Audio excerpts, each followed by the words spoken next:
Recentemente a Peugeot trouxe ao Brasil o E2008, que é a segunda geração desse SUV compacto, mas por enquanto só nessa versão elétrica aqui. Ele tem preço sugerido de R$260 mil e a marca francesa quer que você acredite que é um bom custo-benefício. Será mesmo? A gente vai debater isso enquanto avalia esse modelo. Vem comigo depois da vinheta que a gente conversa.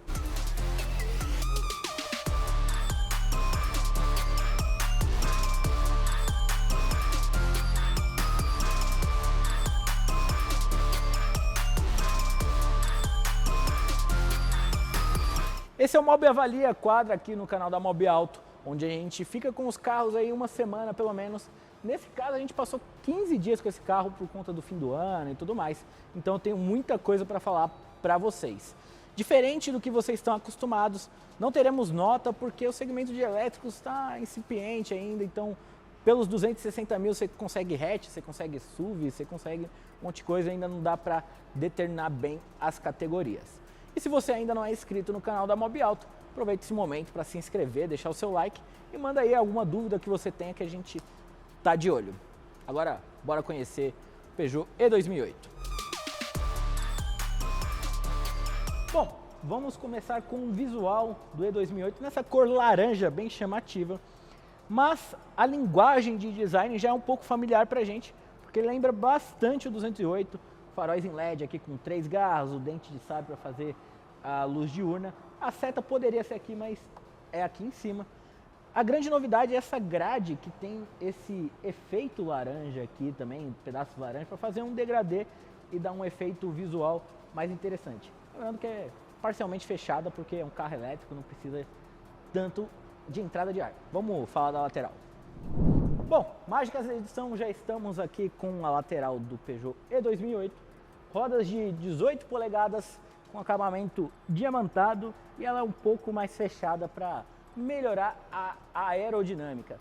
Aqui a gente tem um símbolozinho que representa os carros elétricos da Peugeot, né? Esse E nesse tom de verde. Retrovisores com a capa pintada de preto brilhante combinando com as colunas e com o teto, né? Para contrastar bem com essa carroceria laranja. Eu não gosto muito desse detalhe aqui em prata, acho que poderia ser tudo preto ou não ter.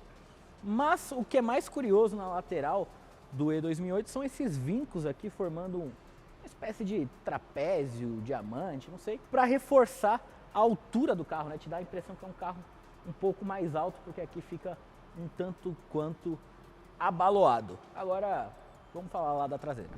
Bom, chegando aqui na traseira temos novamente lanternas em LED com as garras do leão, né? São três barras aqui representando as garras do leão. Aqui o nome do carro E2008 novamente com o E na cor que a Peugeot escolheu para representar seus carros elétricos. E aqui você está vendo um GT porque é o nome dessa versão. Então é um Peugeot E2008 GT. Quando a gente abre aqui o porta-malas, temos 405 litros. Está lotado com o nosso equipamento, mas na tela agora você vai ver ele vazio. Ele divide aqui para você também guardar o carregador portátil. Agora vamos lá para dentro para ver espaço, falar de equipamento e afins. Bom, eu não falei lá fora, mas eu curto bastante o visual do Peugeot E2008. Me diz aí se você curte, se acha exagerado, o que você achou. Mas falando aqui de espaço e de acabamento no banco traseiro, o acabamento é simples, é bem montado, só tem couro aqui no puxador da porta. Os bancos são de couro, obviamente, mas é um acabamento simples, tem alguns detalhes para contrastar, mas poderia aplicar o mesmo material que tem lá na frente, mas a gente fala depois. Aqui tem a alça, o teto é todo preto, as luzes de cortesia são touch e o espaço é muito bom, são 2,60 m de entre-eixos. Peugeot E2008 que tem 4,30 m de comprimento. Os dois bancos têm revisteiro e tem duas portas USB para que você carregue seu celular. E apesar do teto solar, não rouba tanto espaço aqui da cabeça, pelo menos para mim, né? Eu tenho 1,70 m, tá tranquilo. Pessoas um pouco mais altas talvez sintam um pouco mais aqui na área da cabeça. Mas agora bora lá para frente falar também de acabamento e também da lista de equipamentos que tem nesse Peugeot E2008.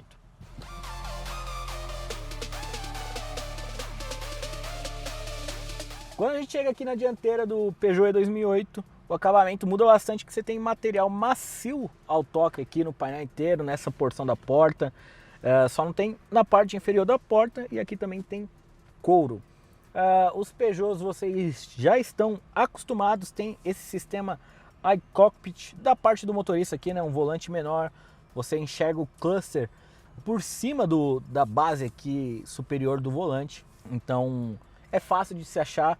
Você tem que procurar uma posição que você consiga enxergar por cima do volante aqui.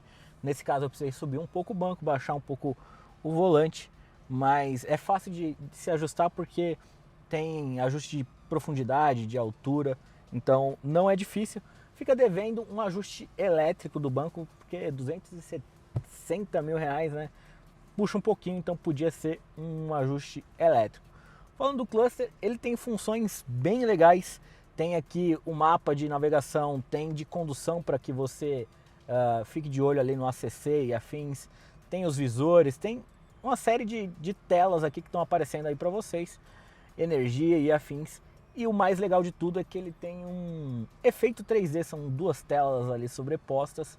E aí te dá um efeito 3D que eu acho bem legal. O que não é legal são os comandos do ACC que ficam escondidos aqui atrás da coluna, num comando de satélite. É bem ruim de operar, você tem que decorar mais ou menos o que cada botão faz para poder operar, que não dá para você ficar enxergando esse comando. Podia rearranjar aqui os comandos do volante multifuncional para colocar o ACC em um dos lados. No restante a gente tem aqui a imitação de fibra de carbono, a chave é presencial, então o botão aqui de partida. Os bancos de couro têm aquecimento, que é legal, você aperta aqui na lateral e aquece os bancos, tem 3 níveis de aquecimento. Central multimídia de 10 polegadas com Android Auto e Apple CarPlay, tem 2 entradas USB e os comandos aqui da central são inspirados na aviação, né? A gente também já viu isso no 208. Eu gosto de algumas coisas, mas nem tanto de outras. Por exemplo, o ar-condicionado, para você operar você precisa apertar uma vez, mexer na tela e aí depois voltar para a tela que você estava e tudo mais. Isso não é muito prático. E aqui nessa portinha do lado das entradas USB você tem um carregador por indução. É curioso que te leva ao erro porque tem esse acabamento cromado aqui, parece que você aperta aqui e ele abre, mas na verdade você aperta em cima. Um bom volume de porta-objetos, 2 portas-copos, tem um baú e o comando do câmbio ele é bem diferente, aqui é só uma chavinha para você selecionar a posição. Drive Modes aqui tem um botãozinho para acionar os diferentes tipos de condução, mas eu vou falar disso quando a gente estiver dirigindo, que é agora. Claro que não faz barulho, né? É um carro elétrico. E antes que eu esqueça, essas luzes aqui também dá para você escolher qual cor você quer deixar. Agora vamos andar com o E2008.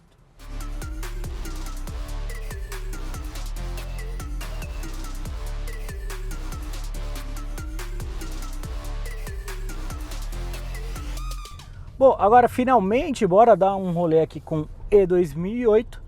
Eu não citei no começo, mas nós estamos em Taboão da Serra, na Grande São Paulo, o que é legal para perceber como os carregadores estão se espalhando aí pela cidade, né, pelo estado de São Paulo principalmente, acho que nas grandes metrópoles. E nesse caso aqui o carregador estava dentro do shopping Taboão e a gente agradece aí ao Shopping Taboão por ceder o espaço para a gente poder gravar nesse dia de, como vocês estão vendo aí, de chuva. E o legal de gravar aqui no Taboão, que é a cidade que eu nasci, é que a gente consegue testar um carro em diferentes ambientes, porque ele tem um trecho de rodovia, tem muita subida, muita ladeira aqui no Taboão, então isso é legal também para o nosso teste, beleza? Bom, vou começar falando de conforto. Achei que o E2008 teria algum problema com buracos e afins, né? Não é um carro tropicalizado, vem com rodas de 18 polegadas, então achei que teríamos problemas com isso em buracos e afins, mas ele até que se comporta bem, ele não passa todos os problemas do asfalto para dentro da cabine, passa uma parte deles sim, você sente alguma coisa, mas não passa todos. E ainda dentro desse aspecto de conforto, esse sistema, o iCockpit, né, ele é muito interessante porque, pelo menos para mim, é mais confortável de dirigir com esse volante, assim, uma pegada melhor, assim, num volante pequeno e tudo mais. Como eu falei, ó, a gente já tá na primeira ladeira em Taboão da Serra, mas voltando aqui ao iCockpit, você pode ter alguma dificuldade de achar a posição para você enxergar por cima aqui do volante, né? Que é o ideal. Mas quando você acha, você consegue entender todo o conceito, né? Um conceito mais minimalista para você estar mais próximo das coisas. Como eu falei, eu não gosto muito dos comandos aqui, né? Principalmente do ar-condicionado. Acho que se você está dirigindo e tal, você precisa fazer muitos comandos para poder alterar a temperatura e afins. Apesar que ele tem um botão aqui que é o ar-condicionado no máximo. Então, o dia tá muito quente, o carro tava estacionado e fica aquele calorzão, você aperta aqui o ar-condicionado no máximo e ele acelera o processo de resfriamento da cabine. Eu sei que uma das maiores curiosidades que vocês têm é a respeito de tempo de recarga, né? Como eu fiquei um bom tempo com ele, eu consegui usar pelo menos 4 tipos de carregadores. Eu utilizei o carregador portátil dele, que fica ali embaixo do porta-malas, né? Tem um compartimento ali para ele. E ele fornece cerca de 2 kWh, então é mais ou menos a mesma potência que uma tomada 220 te entrega. E aí você leva 25 horas pelo menos para carregar as baterias de 50 kW que garantem 340 km de autonomia. Agora, se você usar, por exemplo, aqui o do shopping, ele é de 22. Então, em 2 horas, 3 horas, porque a partir dos 80% ele reduz o tempo, né? Ele reduz a carga para proteger as baterias, então aumenta o tempo. Você leva aí 2 horas e meia, 3 horas para encher a bateria toda, né? Isso se tiver zerada, né? Ou quase zerada. E também utilizei um de 3 ou 4 kW, alguma coisa assim, num supermercado perto de casa. E aí levou cerca de 6 horas, 7 horas para encher metade da bateria. Mas ele levaria aí cerca de 10, 11 horas se precisasse de uma carga completa. Então, o principal fator aí na hora de você carregar é a potência do carregador. Esse carro aqui, ele aceita até 100 kWh e tem carros aí que aceitam até 150 e tal. E agora tá evoluindo cada vez mais. A tendência é que os carros aceitem potências ainda maiores. Mas nesse caso aqui é até 100, e aí num carregador de 100 kW você leva meia hora para sair de 0 a 80. De 80 a 100 demora um pouquinho mais, mas de 0 a 80 já é um bom índice, né, de recarga. Você, com 80% da bateria você consegue rodar bem por São Paulo, então você não teria problemas. Então fica aí, você precisa de pelo menos meia hora aí para ter uma boa recarga. O que está começando a acontecer é que cada vez mais startups começam a cobrar por isso, e aí a conta às vezes não bate, porque já vi anúncio aí por 2,41 kW, sendo que o quilowatt-hora em São Paulo, né, tá 65 centavos. Então, pagando 2,41, se você fizer as contas aí, vai ficar muito próximo do custo de rodagem de um carro que faça aí pelo menos 15 km com 1 litro de gasolina. E aí não faz muito sentido, né, você pagar esse valor pela recarga. Eu entendo que cada vez mais vai se tornar comum, mas acho que ainda precisa encontrar um ponto de equilíbrio para que você não tenha que gastar também uma fortuna para carregar uma bateria, né? A 2,41 você ia gastar mais ou menos R$120 aí num carregador para encher a bateria desse carro que tem 50 kW. Então é preciso estar atento aí onde está cobrando, quanto está cobrando, e procurar, lógico, onde são os postos gratuitos. Agora, falando de desempenho, o Peugeot E2008 ele tem pelo menos 3 comportamentos aí, digamos assim, porque você consegue alterar o rendimento ali do motor elétrico de acordo com o drive mode que você escolhe. O conjunto elétrico ele rende 136 cavalos e 26,5 kgfm de torque, o que faz o Peugeot E2008 ir até os 100 km por hora em 10 segundos mais ou menos, 9,9 se eu não estiver enganado, que é um desempenho legal. Só que quando você coloca no modo Eco, ele dá até um aviso ali e fala, olha, as funções de desempenho e conforto térmico, elas são limitadas nesse modo. E de fato, você ainda tem um desempenho ok, mas é um desempenho aí parecido com um motor, talvez 1.5, né? Um motor ali que serve o Toyota Yaris, por exemplo, e tal. É um desempenho ok, né? Você não vai passar aperto, mas ele te limita realmente a carga. Quando você pisa fundo, você percebe que o carro não está deslanchando, né? Você anda ok, mas não tem aquela patada do carro elétrico, né? Não te entrega todo o torque. Aí você pode escolher o modo normal, que aí ele mantém de forma equilibrada e aí já tem um desempenho ali um pouco melhor, de repente similar a um carro 1.0 turbo, um pouquinho melhor talvez. E no modo Sport, que aí sim ele te entrega todo a capacidade de desempenho, né? Você pisa e o carro te dá um pouco mais de patada, não é tão forte quanto em outros carros elétricos e eu acho isso legal porque traz aí uma proximidade, melhor dizendo, uma proximidade com um carro convencional. E aí para quem está dirigindo pela primeira vez um carro elétrico, não está acostumado com isso, talvez faça mais sentido do que ter aquela patada super forte aí, que pode acarretar outro desconforto ou assustar mesmo um condutor que não é tão experiente, não está acostumado com esse tipo de comportamento. Então acho que a Peugeot acerta nisso, acho que tem que tentar cada vez mais aproximar o comportamento de um carro elétrico do carro a combustão, obviamente exceto em gasto de combustível. A gente quer carros cada vez mais eficientes, sejam eles elétricos ou não, mas esse comportamento assim de saída e tudo mais, eu acho que tem que ser mais próximo, exceto obviamente as versões esportivas, né? Um Audi e-tron GT, um Mustang Mach-E, esses acho que tem que andar muito porque é o propósito deles. Mas um carro urbano e tal, acho que você aproximar cada vez mais o carro, o comportamento do carro daquilo que o motorista já conhece é sempre uma boa notícia. Aí você vai me falar, não Renan, mas o carro custa 260 mil reais, não é para todo mundo e ainda tem que aceitar um desempenho ruim. Bom, o desempenho não é ruim, longe disso, como eu estava falando, o desempenho é bom.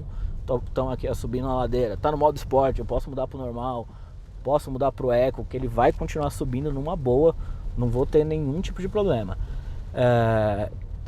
E em relação ao preço, realmente, assim, ainda é caro, né? A Peugeot fala que é um bom custo-benefício. E eu tendo a concordar porque é um SUV muito bem equipado, né? Tem teto solar, tem frenagem autônoma, tem ACC, tem sensor de ponto cego, carregador por indução, banco com aquecimento.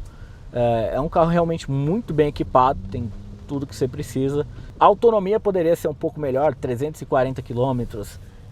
É uma autonomia no máximo ok, né? A gente já tem aí carros com a capacidade de rodagem maior. Claro, a bateria é maior, tudo mais. Mas nessa faixa de preço entre os carros elétricos, o E2008 é sim um destaque, né? É um carro que você deve considerar muito bem se você está procurando um carro elétrico.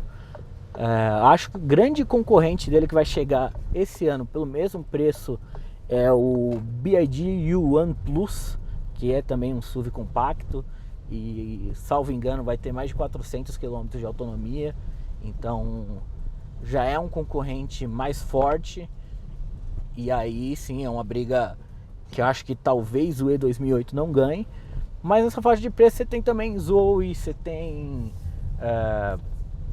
o Bolt é mais caro, você tem o Leaf é mais caro que esse carro. Então fica difícil não escolher ele? Claro, tem mais barato, você tem ali o Caoa Chery iCar, você tem o Renault Kwid, você tem Jaque, mas nenhum com um nível de equipamento, de espaço, de acabamento.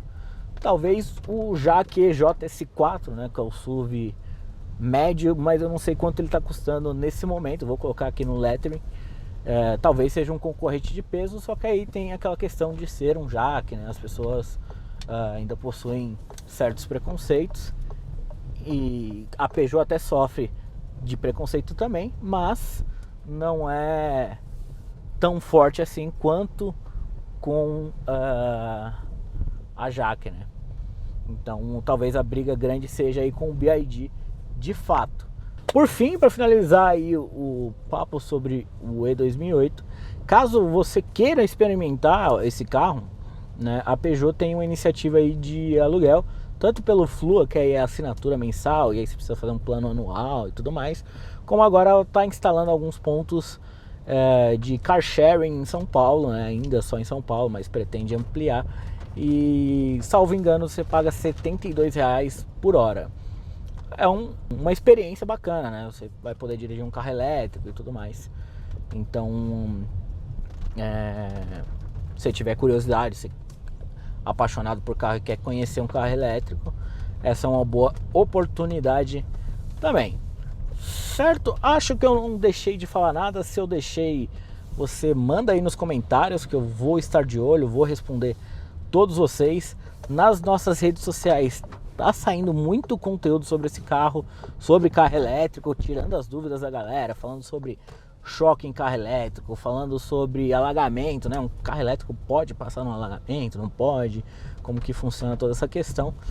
Mas se vocês tiverem mais alguma dúvida, é só mandar aí que eu tô de olho e eu respondo também, certo? Não esquece de se inscrever no canal da Mobiauto, de deixar o seu like e mandar esse vídeo aí para quem está pensando em comprar um carro elétrico. De repente pode ser uma opção para esse público, certo? Muito obrigado e até o próximo vídeo.